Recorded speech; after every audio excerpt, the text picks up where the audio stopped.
Fala guerreiro, fala guerreira, é um prazer imenso estar aqui com vocês novamente para a gente tratar dessa matéria aí que é direitos humanos e que tem peso muito grande na tua prova. Afinal, a gente está falando aí de 10 questões, de 20 pontos, né? Faz muita diferença.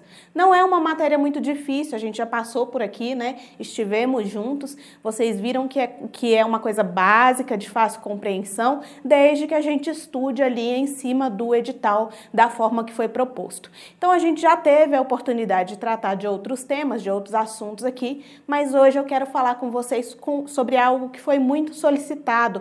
Foi muito pedido que a gente falasse sobre as regras de Mandela aqui no Monster Concursos. Isso porque os concurseiros se assustam um pouco. Quando pegam o material para estudar, dão de cara lá com 122 regras e aí ficam perdidos sem saber como vão estudar. Afinal, vocês não estão estudando só direitos humanos. Eu sei que vocês têm várias matérias para dar conta, a gente já está na reta final, vocês estão com pressa de revisar tudo, precisam de todo o conteúdo e hoje eu estou aqui para dar essa ajudinha para vocês. Então vamos começar aqui hoje falando um pouquinho das regras de Mandela e eu vou voltar em outras oportunidades para a gente dar sequência. A gente sabe que são 122, ok. Hoje eu vou falar das primeiras 20, 23 ali mais ou menos. E a gente vai destrinchando a respeito. Qual que é o seu compromisso enquanto concurseira aí comigo e com você mesmo? Você que está buscando sua aprovação, você que está se esforçando, você precisa tirar um tempinho no seu cronograma de estudos para ler a letra da norma. Nós temos aí essas 122 regras, é muito comum que a banca traga o próprio texto, né, que está contido ali nas regras de Mandela, então você precisa ter familiaridade, conhecer as disposições. E eu conto com esse seu compromisso. O que eu venho fazer aqui hoje é apenas uma complementação, um bônus para poder ajudar você a ativar a sua memória aí na hora da prova. Mas você também precisa fazer a sua parte de estar lendo lá, né, pegar o material e dar uma lida, uma revisada em todo esse conteúdo. É um conteúdo extenso, mas é muito importante. Quando a banca tentar fazer uma pegadinha, você não vai escorregar.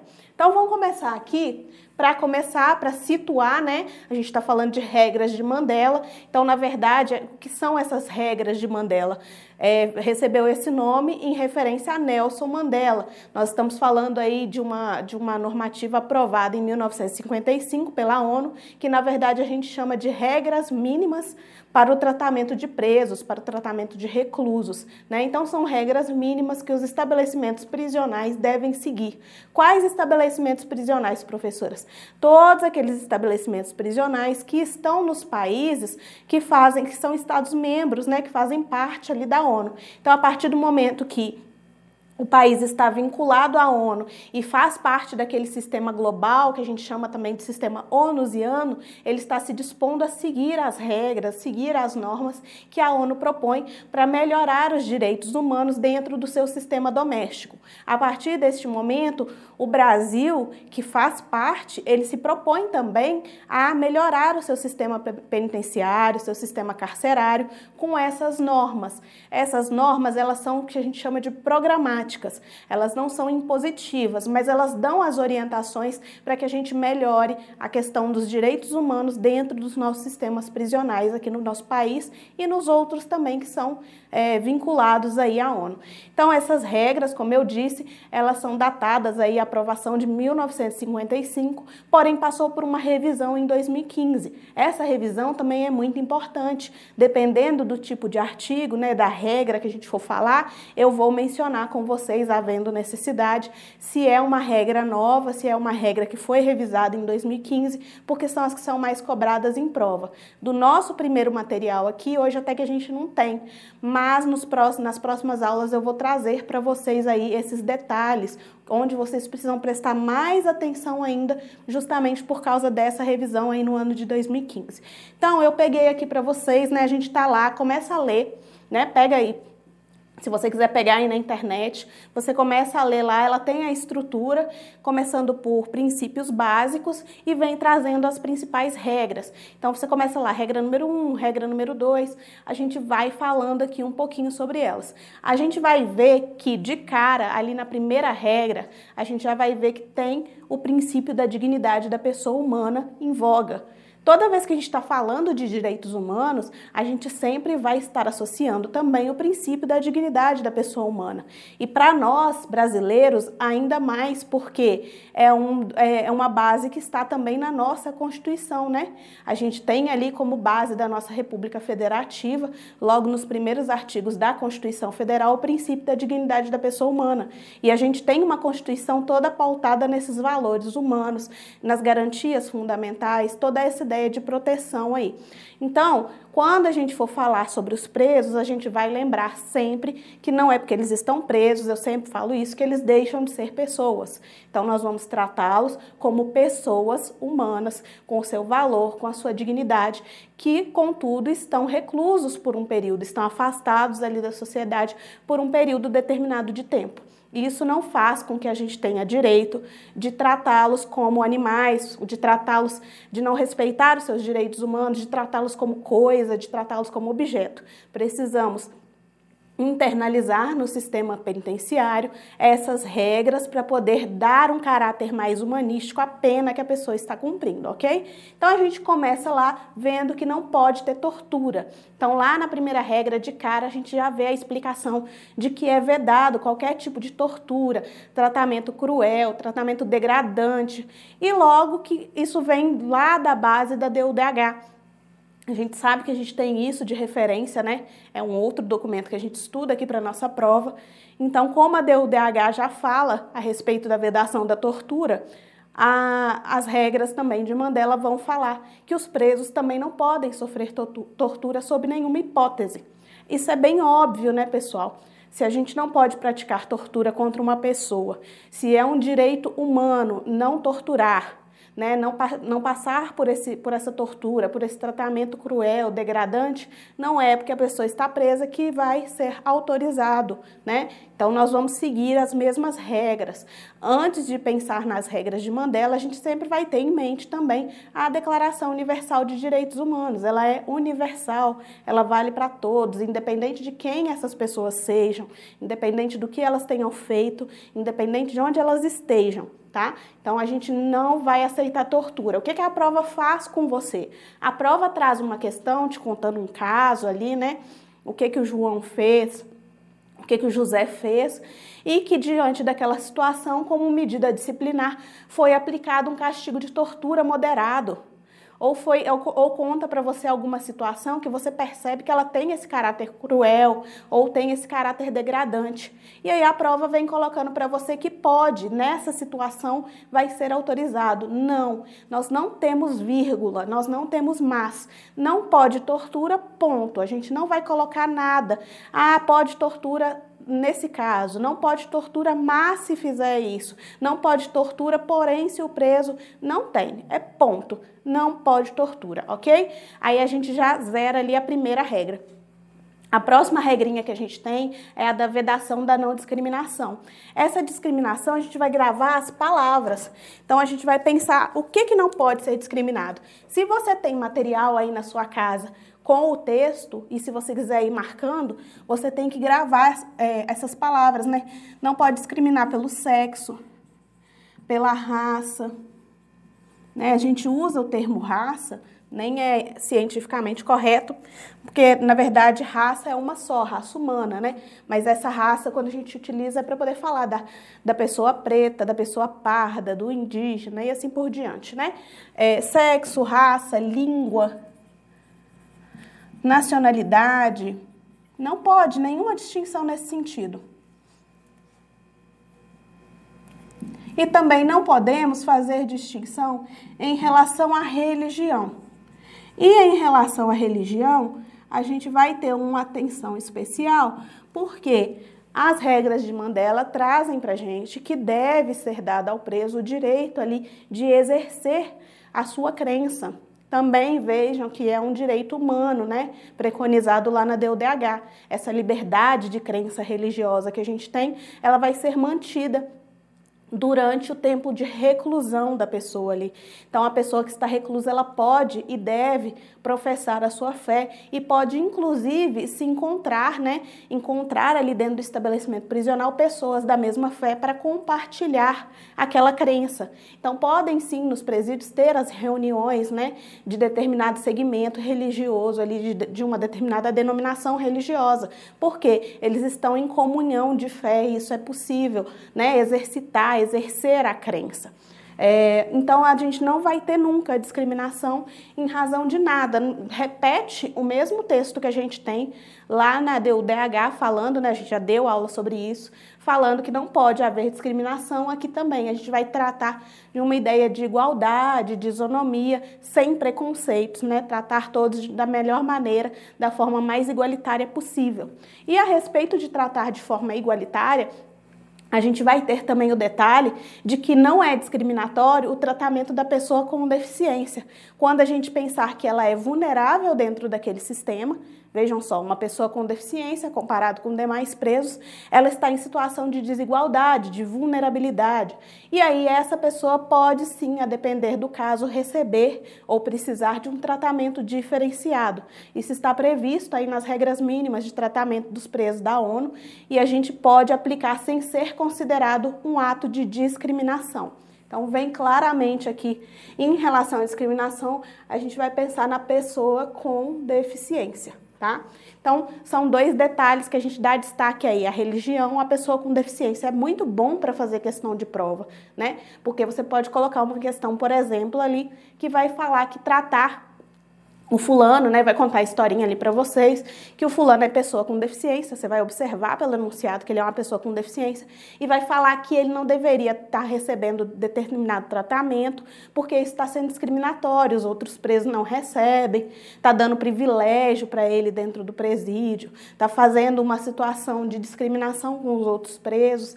Aí, se você identificar que está contando uma história de pessoa com deficiência, você vai marcar uma alternativa que demonstre que aquilo não é discriminação, porque está tratando ele dentro da isonomia material. Ou seja, você tem a igualdade formal, que é aquela igualdade perante a lei, e você tem a igualdade ou isonomia material, que é aquela que busca igualar ali, considerando essas situações de vulnerabilidade. Então, você vai marcar sempre nesse sentido, observando esses detalhes. Mesma coisa para a religião, dá para fazer uma questão ali falando que pelo fato da pessoa estar presa, ela não pode exercitar a sua fé, porque ela perdeu esse direito. Não, ela continua a ter esse direito de exercitar, inclusive ali no ambiente, né? Dentro do sistema penitenciário, ali ela vai ter os momentos para fazer isso e ela vai poder, inclusive, fazer isso em grupo, né? Aí os encontros ali, como é que vai ser organizado dentro do estabelecimento prisional, é óbvio que a gente não tem nas regras de Mandela, vai de cada direção ali, de cada estabelecimento. Mas isso é direito e ela vai poder exercitar. Outra coisa que a gente tem, e isso aqui caiu em prova recentemente, é muito importante. A gente tem que prestar atenção no que traz para a gente ali as regras de Mandela como objetivos prioritários. Quais são os objetivos prioritários que a gente vai ter? Muita gente acha que o objetivo prioritário é punição, mas não é. Eu vou até anotar aqui para ficar bem grande, para destacar, né? Então, os objetivos, que ali não vai caber. Os objetivos prioritários que a gente vai ter é a proteção da sociedade, né? Uma proteção social contra a criminalidade,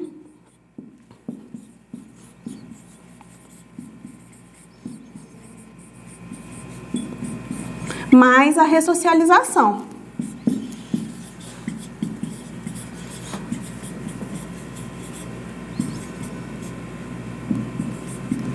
O que a gente quer raciocinar aqui é que não devemos marcar alternativas na prova que tragam as palavras objetivos prioritários, regras de Mandela. Falou sobre esses dois, não está falando sobre punir o criminoso, retribuir o mal que ele fez à sociedade, não está falando nada disso, está falando sobre, e isso está escrito expressamente, é regra, tá? É texto. Se você ler lá, você vai gravar também na sua cabeça, vai reforçar ainda mais a sua ideia.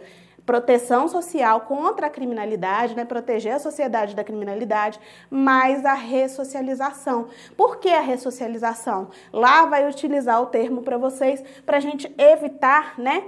reduzir aqui, a gente vai ter a redução da reincidência como objetivo.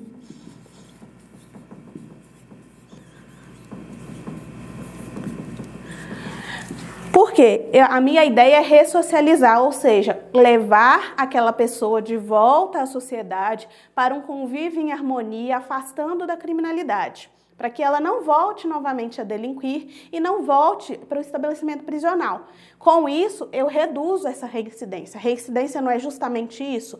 É quando a pessoa já passou pelo sistema prisional e retorna, né? Que a gente chama ali de regressão, ela retorna para aquele movimento ali, o prende e solta, né?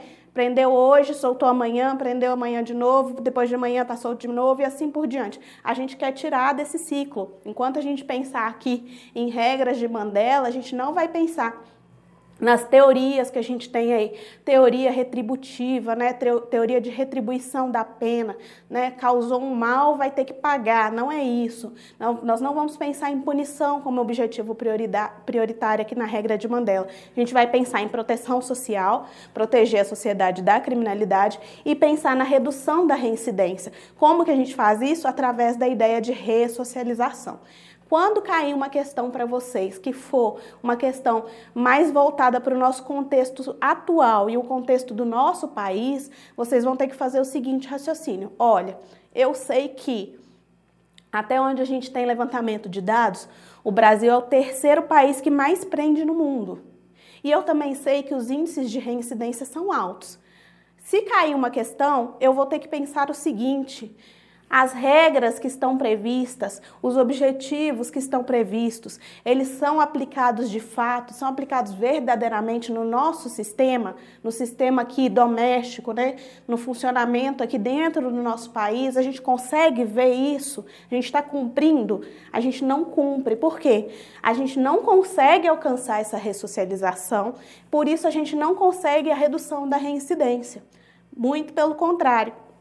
A gente tem um encarceramento em massa e a gente tem grande número de reincidência. Então, se cair alguma questão para vocês falando, que vem tratando ali, explicando, né? Geralmente vem um enunciado grande falando sobre as regras de Mandela, como funciona, qual que é o ideal, e vier uma questão, uma alternativa para vocês, para marcar lá, e tá falando que no Brasil funciona perfeitamente, que a gente cumpre, ou que o país dá exemplo de ressocialização, ou que o Brasil tem baixos índices de encarceramento, né? Ou que, como eu disse para vocês, um dos objetivos principais aí, um dos objetivos primordiais vai ser a questão de punição, nenhuma dessas vai estar correta, ok? Então nós vamos considerá-las todas como errada, pensando no nosso atual contexto. O contexto que a gente tem é um contexto de encarceramento em massa. Eu tenho mais ou menos 476 mil vagas dentro do nosso país em termos de alocação de presos e eu tenho quase o dobro disso de pessoas presas. Então, a gente não está respeitando nem os objetivos e nem está respeitando as outras regras, como eu vou mostrar para vocês aqui ao longo da aula. A gente tem que ter essa maldade, porque a prova não vai trazer só o texto de lei. Ela pode sim trazer para vocês uma questão que seja mais prática, uma questão do dia a dia, uma questão da atualidade para você fazer, né, essa avaliação, para você ter esse bom senso aí e verificar se você está acompanhando o dia a dia, tem noção, tem referencial, tem dados estatísticos para poder trabalhar. Então tenham isso em mente e vão para a prova preparados para poder conseguir bater o texto lá das regras de Mandela com a nossa realidade, ok? Em relação aos objetivos prioritários, então, eu anotei ali proteção social e a redução da reincidência, ok? Sobre o sistema de registro, o que as regras de Mandela vêm falando para a gente? A gente tem que saber que todo sistema prisional precisa contar com um sistema padronizado, um sistema uniforme de registros. Esse sistema, então aqui, ó, tem que ser uniforme, grava para mim aí. Esse sistema também, ele é confidencial.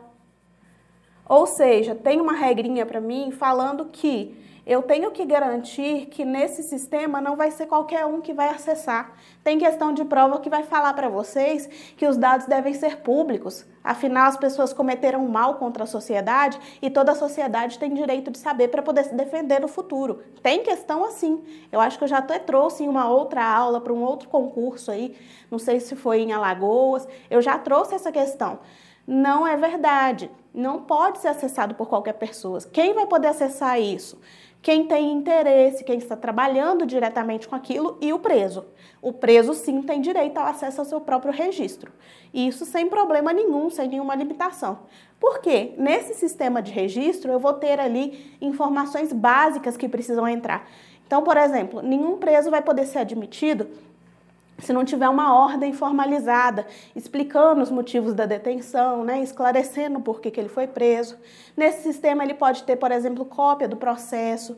Nesse sistema a gente vai tratar a respeito da autoidentificação, né, até coloquei aqui da autoatribuição de gênero. É uma das questões que a gente precisa destacar. O que é essa autoatribuição de gênero? O sistema, ele vai ter capacidade, ele precisa ter a capacidade de receber informações sobre o preso, mas também os dados básicos, né? Nome, data de nascimento, etc., mas também os dados do seu nome social. E aí a gente vai ter como referência, por exemplo, uma resolução, né? A gente tem uma resolução do CNJ. É lógico que ela não veio expressamente prevista no seu edital, mas é sempre bom conhecer. É uma resolução de 2020. Então, essa resolução ela vai dizer que a pessoa ela tem direito ao registro do nome social. E onde que vai ser registrado esse nome social? Lá na admissão dela vai ser registrado justamente nesse banco de dados. E quando eu registrar, que eu colocar lá que a pessoa faz parte, né? Ela tem direito, por fazer parte ali daquele grupo LGBTQIA+, ela tem direito de utilização desse nome social. E aí também ela vai ter o direito de uma decisão judicial a respeito do estabelecimento onde ela vai ser alocada. Então, aqui no artigo 7º dessa resolução, vai falar para mim que vai caber ao magistrado, cabe ao magistrado definir onde essa pessoa vai ficar, né? Eu tenho ali, por exemplo, uma situação de uma pessoa trans. Qual será o local de privação dessa pessoa trans? Decisão fundamentada do magistrado. Onde está isso, professora? Nas regras de Mandela? Não, isso está na resolução do CNJ. Então, por que a senhora está falando disso aqui na aula? Porque lá nas regras de Mandela, eu tenho sim o esclarecimento a respeito desse direito que o preso tem de sua identidade, né, da questão do seu gênero, o respeito à identidade de gênero, a gente precisa reconhecer. Então, essa autoatribuição, ela vai se dar ali no momento de cadastro dele, vai entrar nesse sistema uniformizado de banco de dados aí e vai constar seu nome social e o local onde ele vai ficar. Quem decidiu esse local? O magistrado, tá? Não foi o preso que escolheu, não foi o diretor do estabelecimento prisional que escolheu, foi a caráter do magistrado, foi um critério do magistrado, ok? Vai definir o local de privação. Isso é importante, dá para fazer uma pegadinha muito legal, dá para fazer uma questão aqui de prova que quem não sabe da resolução escorrega mesmo. A respeito da separação de categorias, como que a gente vai separar os presos, né? Então, a gente vai fazer as separações em categorias de fato, né? A gente vai considerar aqui sexo, né? Separar os homens de mulheres. A gente vai considerar a idade. A gente vai separar, por exemplo, jovens de adultos. A gente vai considerar, deixa eu apagar os objetivos aqui. A gente vai considerar também os antecedentes criminais.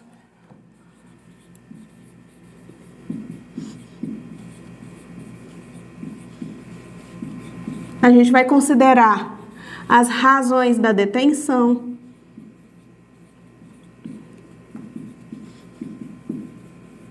Isso tudo está na regra de Mandela. A gente tem essa previsão dessa separação por categorias. É importante fazer essa separação, claro. A gente precisa, por exemplo, saber que presos provisórios devem ficar separados de presos condenados. A gente tem que separar presos que são presos aí, lá nas regras de Mandela cita presos por depósito infiel. A gente sabe que hoje em dia, por causa do protocolo de San Salvador, a gente não tem mais prisão por dívida civil no Brasil, né? A gente tem, por exemplo, a prisão por dívida de pensão alimentícia, é a exceção. A gente tem também prisões políticas e aí tem as prisões por crimes também. O que vem falando pra gente nas regras de Mandela que a gente pode atualizar no nosso contexto aqui hoje? Que a gente não vai misturar, por exemplo, o preso político com o preso que cometeu um crime de homicídio. A gente não vai misturar o pai que está devendo uma pensão alimentícia ali, está com pensão em atraso, com o estuprador. A ideia seria essa, né? Um estuprador não, um condenado por estupro, né? Vamos usar os termos corretos. Enfim, a gente vai fazer essa separação de categoria. Onde eu sei que tem uma prisão, né? Eu posso ter, perguntinha de prova bacana, eu posso ter uma prisão com homens e mulheres? Posso, tá? Aí vocês vão pensar assim, mas tem que fazer separação de categoria por sexo? Eu tenho que fazer, mas eu posso ter um complexo penitenciário, né? Onde eu tenho aqui a ala A só com homens e a ala B só com mulheres. O que as regras de Mandela vão trazer pra gente? Que eu tenho que ter essa separação e que essa parte não pode se comunicar com essa. Tá? Então, eu posso sim, no mesmo complexo, ter homens e mulheres. Eu não preciso ter um presídio totalmente masculino e um totalmente feminino. Mas aqui não podem se comunicar as áreas. Então, aqui, por exemplo, se eu tenho área de ducha, área de banheiro, né? Essa área aqui é só do masculino, essa outra área aqui de banheiro é só, aliás, só do masculino e só do feminino. Eu não posso ter ambientes em comum, então eu tenho refeitório da ala masculina e tenho refeitório da ala feminina. Eu preciso dessa separação. Não me impede de ter um estabelecimento prisional, repito, em que eu divida o espaço, mas a divisão não pode comprometer, não pode coincidir, não pode misturar os homens e as mulheres em momento nenhum. Então, quando eu falo, olha, sobre essa questão de separação de categoria, eu estou falando sobre isso tudo. Eu vou ter a regra que vai falar sobre como separar as categorias, igual eu estou falando com vocês sobre sexo, sobre idade, observar os antecedentes criminais, isso tudo na classificação, né? Estou classificando ali o preso e tal. E outros detalhes, outras questões ali, outras qualificações que sejam necessárias observar. Agora, em relação aos alojamentos, também é muito cobrado em prova. Como que eu vou fazer para poder separar os alojamentos? Eu vou fazer o seguinte, pela regra de Mandela, vocês vão me matar aí, vão falar, nossa, a professora tá maluca. É lógico que não tem condição de viver dessa maneira, não funciona assim. Tá inventando. Não, gente, de acordo com as regras, né? A gente está estudando com base nas regras. Pelas regras de Mandela, quando eu colocar na questão de vocês a palavra noturno, sempre vai ser igual a 1, ou no máximo 2. O que significa isso, professora? Significa que nós temos uma regra que diz que cada preso tem que ter o seu alojamento, sua cela individual, né? Tem que ter seus bens, seus pertences, seu colchão, sua roupa de cama, tudo de forma muito individualizada, ok? Porém, no caso de dormitório, eu tenho que tomar cuidado. Se eu tenho um dormitório coletivo, tem que ser muito bem analisado qual preso que está ficando, quem são os presos que estão ali naquele ambiente, e eu tenho que ter monitoramento o tempo todo para poder identificar ali, tomar cuidado, né? Pode acontecer uma briga, um desentendimento, eu tenho que cuidar dos presos.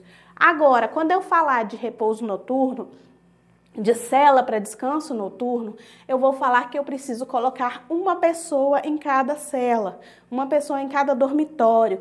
E aí, se porventura eu estiver numa situação rara, quase nunca acontece, de superlotação, né? Eu observo ali que o sistema está muito inflado, eu estou com uma massa encarcerada muito grande, muita gente sendo presa, coisa rara, tá? Não acontece no Brasil, não. Aí, no máximo, eu vou colocar 2 pessoas ali no descanso noturno, no máximo 2. O que a questão da prova fala para você? No máximo 10, no máximo 5, no máximo 8. Gente, regra, uma pessoa Tá superlotado? No máximo 2. Em situações excepcionais, porque a gente nunca fica superlotado, é uma vez ou outra. Então, no máximo 2 pessoas ali no ambiente. Isso aqui não cai não, isso aqui despenca em prova. Sempre tem uma questão falando sobre isso, então prestem muita atenção. Outra questão aqui para vocês a respeito de higiene pessoal. Não sei como é que tá o nosso tempo aí. A gente vai ter em torno de 1 hora de aula, né? Tem que ficar acompanhando, poder monitorar o tempo com vocês. Eu vou ter que fazer um intervalinho daqui a pouco. A gente para e volta depois para poder dar sequência na matéria, ok? Então aqui eu estava falando com vocês sobre higiene pessoal. Tem regras para higiene? Claro que tem.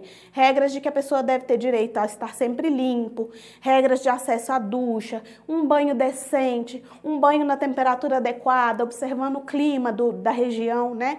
Então se eu estou numa região mais fria, um banho mais quente. Se eu estou numa região que é mais quente, um banho morno, um banho mais frio e assim por diante. Então, a questão da higiene pessoal que cai em prova, qual que é a questão que é mais cobrada, assim? A questão da barba, né? Então, o direito que os homens têm a fazer a barba regularmente. Muitas vezes a questão vem falando que as pessoas que estão presas e que são do sexo masculino não podem fazer a barba com regularidade porque não pode ser concedido a eles instrumentos cortantes, porque isso pode ocasionar ali a morte, eles podem guardar para alguma briga, eles podem tentar se suicidar, não tem nada disso. Você vai ter uma equipe ali no estabelecimento para poder fazer esse dia de cuidado do preso, né, esses cuidados de higiene, e é um direito sim previsto lá na regra de Mandela, que a pessoa tem o direito à regularidade de fazer a barba, né? E, no geral, homens e mulheres têm direito aos cuidados de higiene, né? Corte de cabelo e assim por diante.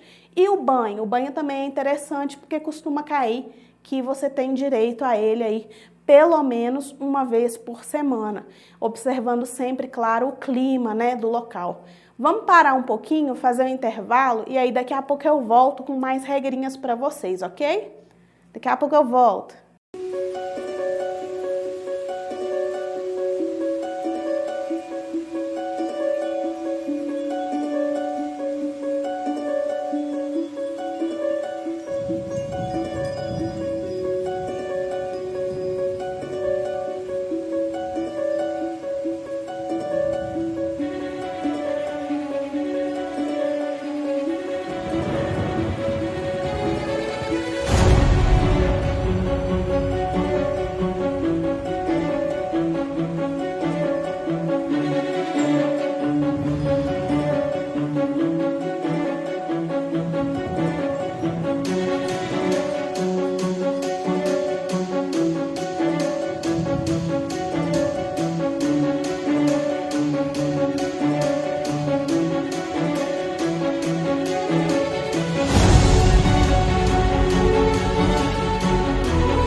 Voltamos, pessoal, para o segundo bloco da nossa aula de hoje. Eu voltei, né? Espero que você tenha voltado aí comigo para a gente dar sequência nos nossos estudos aqui a respeito das regras de Mandela, né? São muitas regras. Hoje, como eu disse para vocês, a gente não está tratando, obviamente, das 122, mas a gente está começando ali, tratando das primeiras regras. Eu acho que pelo tempo que a gente tem aí, talvez a gente chegue até a 27, 28, por aí, na nossa discussão aqui. Então, vamos comentar agora a respeito do vestuário. Eu falei aí no último bloco a respeito da higiene, falei da barba, prestar atenção na frequência de banho, pelo menos uma vez, né, por semana, observar que deve ser de acordo com o clima. Igual a questão que a gente vai ver lá dos alojamentos, quando a gente estuda nas regras de Mandela, quando a gente faz a leitura, a gente vê que no alojamento, quando trata de alojamento, vai falar sobre clima, ventilação, iluminação. Iluminação deve ser de característica que permita que o preso trabalhe, que o preso leia. Tem a questão da iluminação natural, cuidado com a visão, né? A estrutura toda ela é tratada ali. A questão de ventilação, a gente tem que pensar na questão de proliferação de doenças e assim por diante. Da mesma forma, a questão de higiene pessoal, né? Um trato, um cuidado ali que deve ser feito com regularidade, até para evitar essas questões infecciosas, para ter o cuidado pessoal, evitar contaminação para outros presos. É muito importante, porque eles estão vivendo ali no mesmo ambiente, estão tendo contato diário. Por isso que teve a discussão, né, sobre a soltura dos presos no período agora da pandemia. A gente tem que pensar não só nessa questão de higiene, mas nas questões infecciosas, né? A gente fala a respeito mais para frente de serviços médicos e a gente vê que isso tem que ser tratado, tem que ser analisado, né, por uma equipe e assim por diante. Mas aí a gente falou de higiene pessoal no bloco passado, agora eu vou falar com vocês rapidamente sobre o vestuário. O vestuário é algo que dá uma confusão aí na hora das provas, porque muitas questões vêm afirmando para vocês categoricamente que o preso tem o direito de utilizar as suas próprias roupas, porque isso vai garantir a ele ali a dignidade, né? Vai garantir que ele tenha o seu valor respeitado, vai aproximá-lo do mundo exterior, aí vai pegar lá no comecinho das regras, vai falar para você que é um direito dele de autodeterminação, vai falar que a cadeia já é algo muito penoso, que ele não deve sofrer mais, que ele não deve ser uniformizado. Não tem nada disso, tá, pessoal? Isso aí é pegadinha de banca mesmo. O que a gente tem em termos de regras de Mandela sobre vestuário? A gente vai ter o seguinte, o preso ele tem que estar sempre limpo, então ele tem que estar com uma roupa limpa, uma roupa adequada ao clima, né? Então se ele está num lugar de inverno muito rigoroso, ele tem que ter uma roupa mais aquecida. Agora ele está num local de muito calor, né? Uma temperatura muito alta, ele tem que ter uma roupa mais fresca. A ideia é essa. Ele pode usar as suas roupas? Pode, mas lá na regra não vem falando pra gente que ele tem o direito e que o estabelecimento prisional é obrigado a deixar ele usar suas roupas. Pelo contrário, vem falando que eventualmente ele vai usar, né? Se ele for autorizado. Então, no geral, o que a gente vê na prática são os uniformes. A ideia que a gente tem de bom funcionamento em termos de vestiário, né, nos estabelecimentos prisionais, e aí você não vai pensar só no Brasil, você vai pensar em estabelecimentos prisionais em geral. É a ideia de utilização de uniforme como garantia de higiene, porque aí eu vou ter sempre os mesmos uniformes, eu vou ter a mesma metodologia para lavagem, a mesma frequência de lavagem, né, e aí eu vou ter a troca periódica, funcionaria melhor do que a utilização das próprias roupas. Então, tomar muito cuidado quando falar aqui para vocês em vestuário, as regras não dizem que é direito utilizar a roupa pessoal.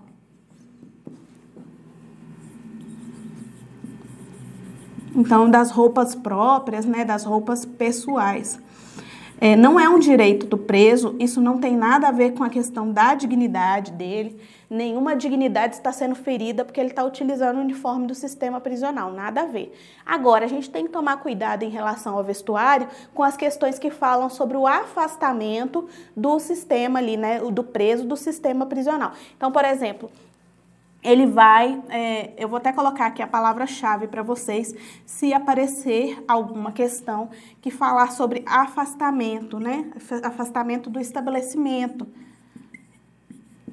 Então, ele está numa situação, por exemplo, que ele recebe uma informação, né? O diretor ali do presídio, alguém vem comunicar a ele que um parente seu faleceu.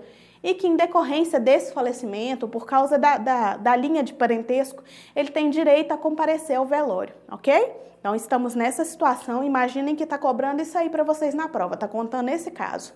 E então, é informado que ele vai ter direito a comparecer a esse velório, vai ser escoltado até lá, enfim, os funcionamentos aí de acordo com o estabelecimento prisional, as regras da direção do estabelecimento. E então, dizem para ele que ele tem que ir com o uniforme do presídio, porque todo mundo tem que saber que ele é um presidiário, que ele é um prisioneiro, que ele é um recluso. A gente tem que tomar cuidado com isso, porque lá na regra de Mandela a gente vai ter a referência de que quando o preso for se afastar do estabelecimento prisional, quando ele for sair, né, para alguma outra questão, ele não deve sair uniformizado, deve ser dado preferência para que ele utilize roupas que não chamem a atenção. Roupas discretas ou até a sua própria vestimenta. Então, por exemplo, ele foi preso, no momento da prisão ele estava com uma roupa ali, quando ele precisar sair do estabelecimento, ele vai tirar o uniforme e vestir aquela roupa que ele foi preso. Ou alguém da família vai levar, né, vai disponibilizar ali uma roupa para que ele possa utilizar nessas situações. Aí sim vai estar de acordo com a regra de Mandela. O que a regra vem dizer para a gente é que, em relação ao afastamento, ele não deve ser assim estigmatizado, né? Não deve sair caracterizado de prisioneiro para não ficar chamando a atenção. Olha, um prisioneiro está aqui junto com a gente nesse ambiente, olha, um presidiário. Então ele vai vestir roupas discretas, né? Ou vai vestir suas próprias roupas. Isso é regra prevista, né? Na questão que a gente tem aí de regras mínimas para o tratamento de presos. Tem que tomar muita atenção com isso. Tem essa palavrinha afastamento, a gente já vai arregalar os olhos, prestar atenção, ler com calma e vai lembrar desse detalhe. Em relação à alimentação, nada muito trabalhoso, gente. Em relação à alimentação, vem falando que o preso tem que estar bem nutrido, que tem que ser feito ali um cardápio com observação ali com as informações nutricionais adequadas, né? Até porque ele precisa estar bem nutrido naquele ambiente, precisa ter uma alimentação robusta e assim por diante. Básico, né? Padrão alimentar básico. Não vem falando nada demais a respeito. O que já caiu em prova? Que a alimentação do preso provisório ela tem que ser distinta do preso já sentenciado. Isso não tem nada a ver, né? A alimentação ela é comum a todos os presos, vai observar apenas essas regras nutricionais, observar aí questão de nutrição do preso, saúde, bem-estar, porque afinal a gente tem que lembrar que o preso ele é uma responsabilidade do Estado. Ele está ali custodiado, mas ele precisa sair dali bem, precisa sair dali com vida e assim por diante. Então, para que ele tenha um bem-estar, uma qualidade de vida, precisa ser observado esse cardápio aí que vai ser oferecido para ele. Em relação a exercícios, né? Aí vem falando do exercício do desporto. Tem uma regra que vai falar pra gente que todo preso que não trabalha, né? Não trabalha fora do estabelecimento, ele tem direito aí a 1 hora de exercício diário. Então, a gente vai ter essa observação de 1 hora diária.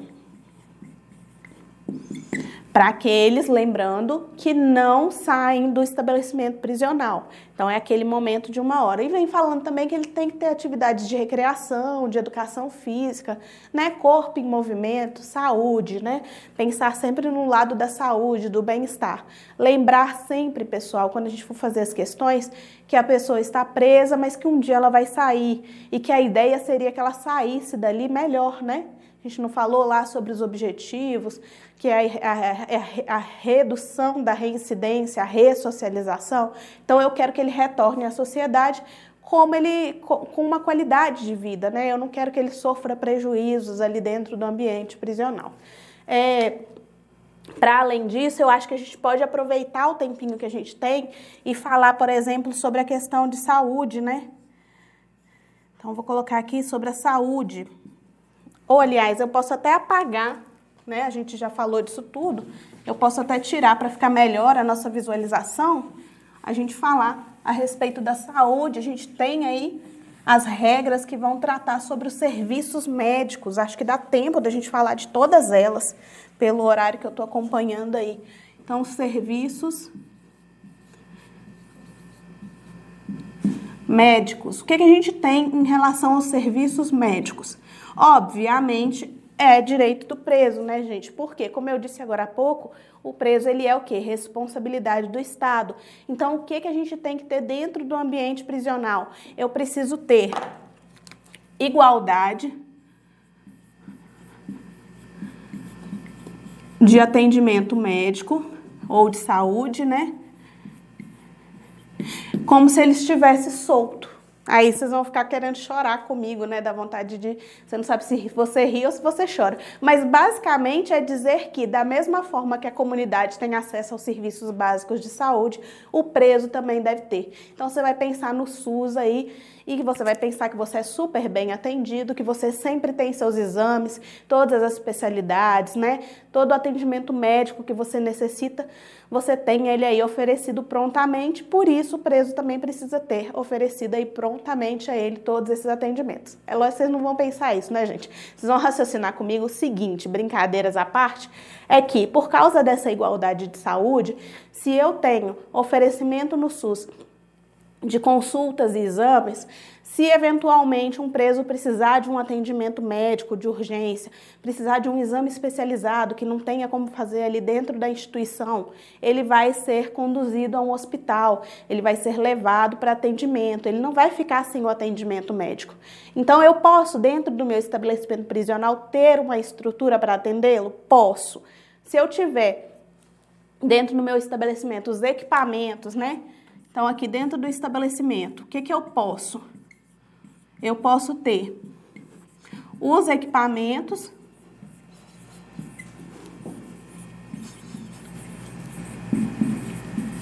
eu posso, né? Não é obrigado, mas eu posso. E ter a equipe médica. Em relação à equipe, a gente tem que ter atenção que na equipe eu obrigatoriamente, né? Quando eu digo obrigatoriamente, é o que a regra traz para mim. Eu devo ter uma equipe aí interdisciplinar ou multidisciplinar,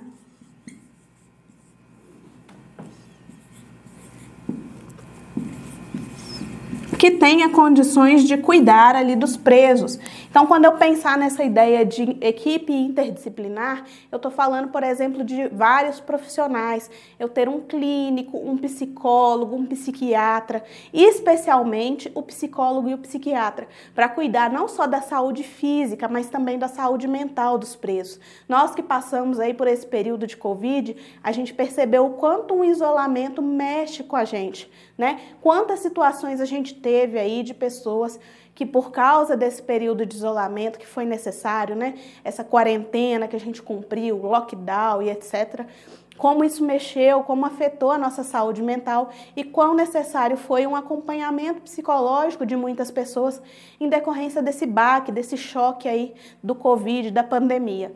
Da mesma forma, a reclusão causa isso nas pessoas. Você é retirada ali do seio da sociedade, independente dos motivos, né? Independente do que tenha sido feito ali para a pessoa merecer aquilo, ela é retirada do convívio social, retirada do seu contexto, colocada num ambiente mais hostil, um ambiente que é, de acordo com as regras de Mandela, penoso, um ambiente onde ela perde a sua autodeterminação e com isso é necessário sim olhar para a saúde física, mas também para a saúde mental do preso. É muito importante ter esse cuidado, pensando sempre que a gente quer que aquela pessoa saia e viva em sociedade como qualquer outra pessoa, afastada da criminalidade, que não volte a delinquir e assim por diante. Então a gente tem que ter essa equipe interdisciplinar com esses serviços de saúde, principalmente de psicólogo e psiquiatra. A gente precisa ter essa atenção, isso é texto que está previsto lá. A gente também tem que ter dentro dos estabelecimentos o cuidado com as doenças infecciosas, né?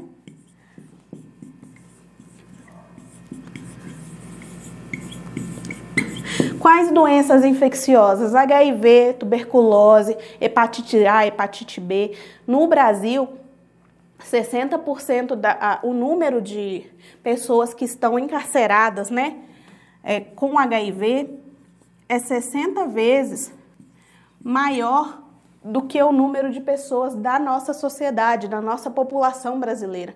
Então, o índice é muito grande, você tem 60 vezes mais pessoas com HIV dentro do estabelecimento prisional do que fora do estabelecimento prisional. E a gente sabe que é uma doença com um tratamento muito prolongado, uma doença que dá um trabalho para cuidar, a gente não tem uma cura ainda, então tem que ter o acompanhamento contínuo. Onde está previsto que tem que ter esse acompanhamento contínuo? Está previsto nas regras de Mandela. Atendimento contínuo não apenas para o HIV, mas para todas essas doenças infecciosas que eu disse a vocês. Então, tuberculose pode vir na tua prova, hepatite A, hepatite B, coronavírus pode vir na sua prova. Essas doenças que são doenças de contágio aí, que podem se espalhar pelo estabelecimento prisional, a gente tem que estar sempre atento para cuidar da saúde do preso que já está doente, mas também para cuidar da saúde dos demais presos que ainda não estão contaminados. É preciso ter essa atenção em termos de serviços médicos. O que mais a gente pode falar a respeito dos serviços médicos? A gente pode lembrar também das presas, né, das mulheres. Em relação às mulheres presas, a gente tem as mulheres que ficam gestantes, né, ou que vão presas gestantes. Essa situação, até lá no momento, em 1955, a gente não falava sobre isso no texto original.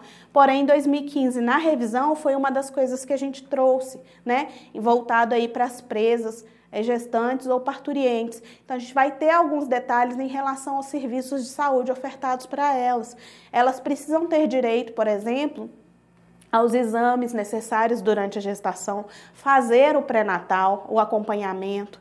Elas precisam ter acesso ao profissional médico, especialista, né, um ginecologista, um obstetra, e elas precisam também da garantia do nascimento dessa criança. Então, qual que é o ideal, segundo a regra que a gente tem aí de Mandela? O ideal é que a presa ela seja conduzida para um estabelecimento hospitalar, onde ela possa dar à luz a seu filho. Porque a gente vai pensar que, no geral, o estabelecimento prisional ele não tem estrutura para o parto. Se ele tiver estrutura, claro, tem um ambulatório, tem um mini hospital montado ali com todos os equipamentos necessários, ok, pode ser feito no estabelecimento. Mas o ideal é levá-la, conduzi-la a um hospital para ter essa estrutura adequada, né, para ter os profissionais adequados e assim por diante. Agora, não levou ela para o hospital. O bebê nasceu ali dentro do presídio X. Então, ela está presa durante a prisão.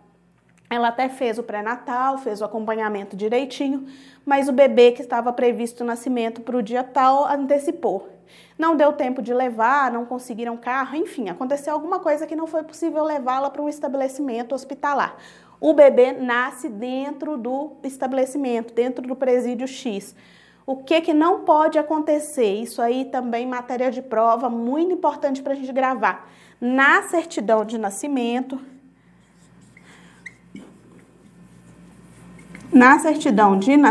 do bebê, não pode constar, gente, em nenhuma hipótese, que esse bebê nasceu dentro do presídio X. Isso porque no nosso país, por exemplo, como que funciona?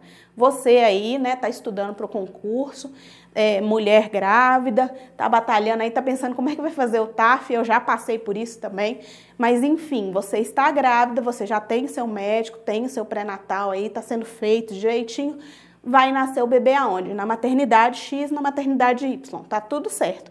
Quando o seu bebê nasce, o que te entregam? Eles te entregam uma declaração de nascido vivo. Essa declaração de nascido vivo é onde são preenchidos ali os dados do bebê, né? Ele nasceu no dia tal, na hora tal, da cor tal, peso tal, perímetro cefálico tal e assim por diante. Depois vem falando a respeito do local do nascimento. Então vem nome do estabelecimento. Então aqui na nossa região temos o hospital de referência. Você aí vai saber de uma maternidade na sua cidade.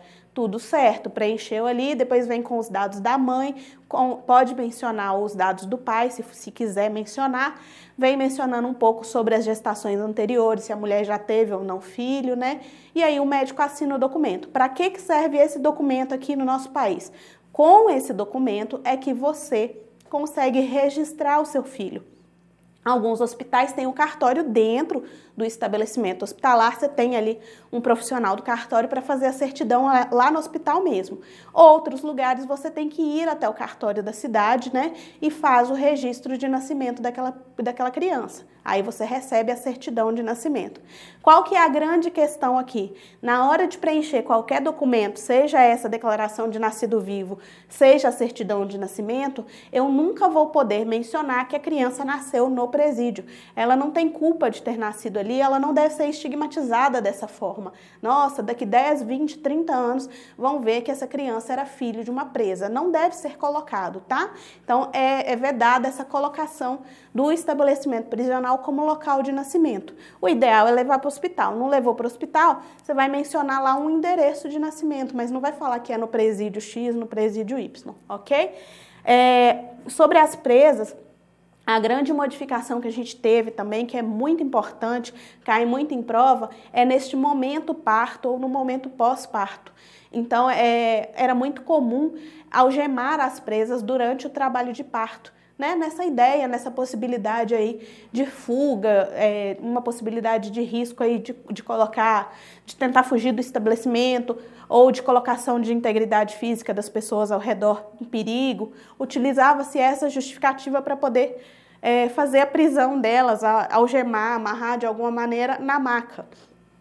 Isso não é correto. Então, a gente teve essa atualização em 2015, onde ficou claro que a gente não deve fazer essa prisão da presa durante o trabalho de parto, nem no pós-parto. O ideal seja que ela consiga dar à luz ali e vivenciar aqueles primeiros momentos de contato com o filho de forma livre, né? Então, está ali no estabelecimento prisional, é óbvio, tem uma supervisão e etc., mas não deve estar algemada, não deve estar acorrentada, porque isso dificulta, impede o trabalho de parto, né? Pode machucar a presa e não é necessário, né? Na maioria das situações não há de fato um risco de fuga, então isso deve ser evitado. E aí a gente vai para uma outra regra, que não é tema da prova de vocês, mas que é o referencial para a gente falar a respeito disso. É regra de 2009, que a gente chama de regra de Bangkok. A gente teve uma conferência, né, no ano de 2009, no mês de novembro, e aí foram tratadas essas regras mínimas para o tratamento das presas e das mulheres infratoras. Então, nessa situação é que foi discutido a respeito disso, e isso reflete aqui na sua matéria e pode cair na sua prova da Polícia Penal.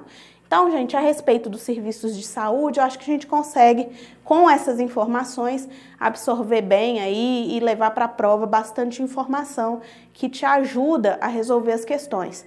É claro que você não precisa ficar retido apenas a isso. Além de tudo que eu falei, você vai pegar seu material, vai revisar, vai ler o texto, que é muito importante, vai lembrar que nós estamos aqui, nós não chegamos nem à 30ª regra nessa aula, você vai lembrar disso, vai lembrar que eu volto para falar de mais regras, caso vocês queiram aí. Gostei da aula, vou deixar meu like aqui, vou até me inscrever no canal. Quero ver mais aulas a respeito de regras de Mandela. Aí a gente dá sequência no estudo, quem sabe a gente chega até a 122, né? Consegue tratar sobre tudo aí, vai ser bacana, né? E se você quiser exercitar esse conhecimento seu, você já vai lá, faz umas questões no Monster Concursos, testa seus conhecimentos, dá até para filtrar, né, pela matéria de direitos humanos, você filtra lá e responde apenas aquilo que você está estudando. É muito bacana. E também, gente, não esquecer de participar da nossa revisão de véspera. Afinal, é na revisão aí de véspera que você vai pegar os grandes bizus, os macetes, para você conseguir gabaritar todas as questões da sua prova. Não é uma revisão só de direitos humanos, é uma revisão com todo o corpo docente aqui do Monster. Então, você vai ver todas as matérias, um pouquinho de cada coisa que vai cair aí na tua prova. E quem sabe a gente não consegue nessa revisão acertar umas questões aí da prova para você, né? Então, vamos fazer a inscrição, entre em contato aí com o Monster e garante sua vaga, tá? Vai ser muito legal. Eu vou estar esperando vocês lá. Espero vê-los em breve, voltar com novas aulas aqui. Até a próxima. Um abraço, pessoal!